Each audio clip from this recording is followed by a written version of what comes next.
अस्सलाम वालेकुम।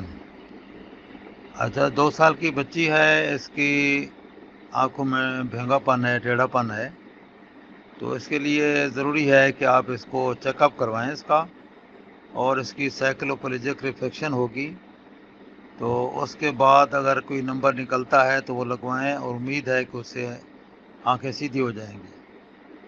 और अगर आँखें ऐनक के बावजूद सीधी नहीं होती या ऐसा नंबर नहीं निकलता और जिससे ज़ाहिर होता है कि ऐनक का फ़ायदा नहीं होना, तो फिर उस सूरत में इसका ऑपरेशन होगा।